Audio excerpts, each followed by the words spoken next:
Hi, my name is Gregory Hodgson. I'm here at the 2017 Canadian Science Policy Conference with Professor Peter Mascher of McMaster University. You're also the Vice Provost of International Relations, or International Affairs at McMaster. Based on your experience in both those roles, what can you tell me about the status of Canadian science and innovation and how you think it could be improved? Well, I think in general the status of Canadian science is actually pretty good. We are in some ways we are the envy of many countries. I think an enormous amount of money has been invested in research infrastructure, and that has been very successful. There are other areas where probably the investment has not been quite as strong or quite as efficient. But by and large, I think the science and research environment in Canada is quite good and quite vibrant. So we've just come from a very interesting panel session entitled Riding the Wave, Energy and Environment here at the CSPC, which you were a part of, which was a great experience. Thank you for that. One of the topics that came up was global engagement and the difference between global engagement and internationalization or globalization. How do you feel that that might be a potential solution to the current situation or to better Canada's position in science and technology? I think so. I quite firmly believe that many of the important issues that face modern society cannot be solved by looking inward. That is, one cannot solve, let's say, climate-related issues by just looking at the Canadian context, because many of the solutions require cooperation across borders. They require cooperation across cultures, across different social and economic environments. And so the idea of not cooperating globally, I think, is a non-starter. So that then raises the question: how can we effectively cooperate globally?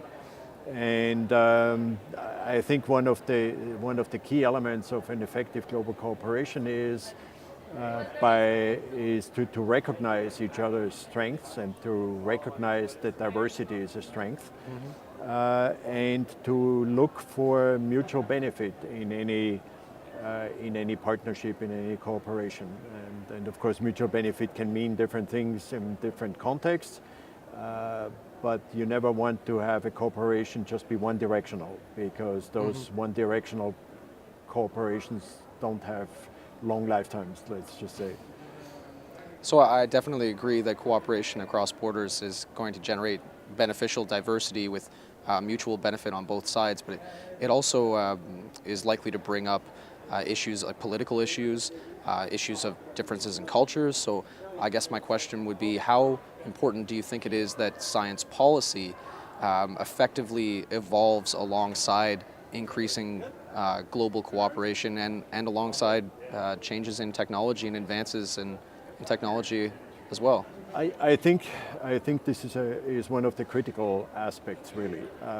We need to develop, and that's why I see a key role that universities can play nowadays. We need to develop a generation of people who can think beyond just their discipline, who are aware of the various social systems, who are aware of sensitivities that they might encounter when they interact with other cultures, and who are flexible enough to modify possible solutions or proposed solutions to accommodate local environments, local needs, local cultures. And I think so where the policy part comes in is policies always only set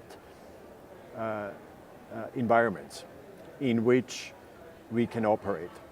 So if a policy is set to be supportive of certain activities, then it makes it easier to engage with partners internationally, because we know that we are not just representing our own ideas, but rather we are representing a mindset of our country, of our region, of our city, which then provides sort of the support, the background support in presenting certain solutions. So I think it is very important that that we are seen as reflecting the consensus of our country, of the political system in our country when we go abroad and offer solutions or offer partnerships or engage in interactions and collaborations. It's interesting that you brought up the need for us to have more people that have knowledge and experience outside of their own specialty, their own area of research, let's say. And another topic that came up in the panel session was this deviation from the traditional career path of people who obtain an undergraduate degree, move to graduate school, obtain a PhD, and are expected to become a professor. And that a lot of people are choosing to look at careers outside of academia now. And I just wonder if you could speak to what we could do in Canada as far as training highly qualified personnel to progress effectively to careers outside of academia and to help Canada become a global leader in science and technology. Obviously, this is an issue that is permeating the university system in Canada. Almost every university has programs now to work in particular with their graduate students, but also with undergraduates, to give them the background required for them to be successful outside of an academic environment.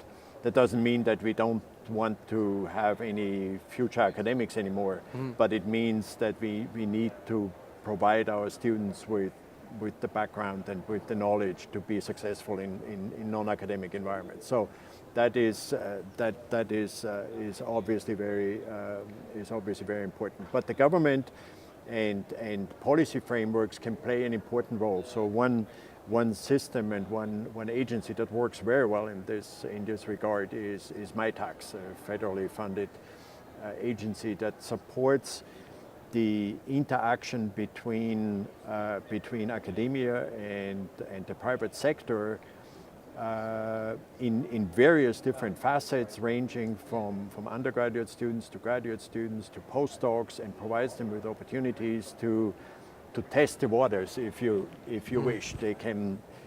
MyTax supports internships. MyTax supports short-term stays in industry. They support joint projects between academia and industry for students to see what it's like to work with industry, all the way to actually co-sponsoring first appointments of recent graduates in an industrial setting.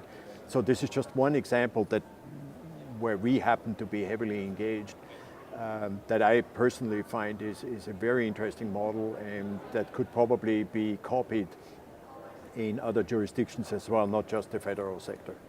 See. So finally, I'd just like to ask you, in your opinion, what do you see as the greatest value of the Canadian Science Policy Conference?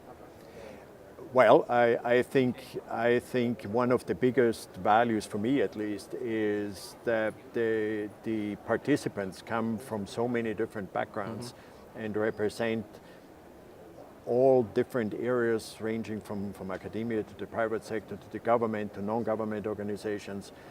And when you go through the program and look just at the titles of the various sessions, you see how many different aspects of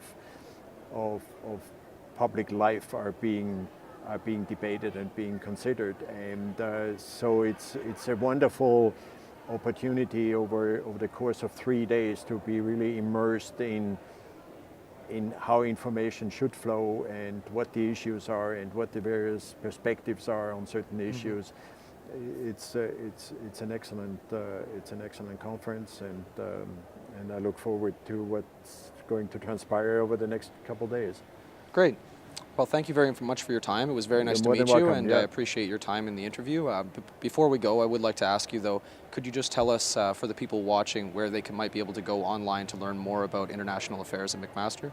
Absolutely. If you just go onto the McMaster webpage and under the index look for the Office of International Affairs, and that's where you find me and any links that you might want regarding our activities and programs and initiatives and so on.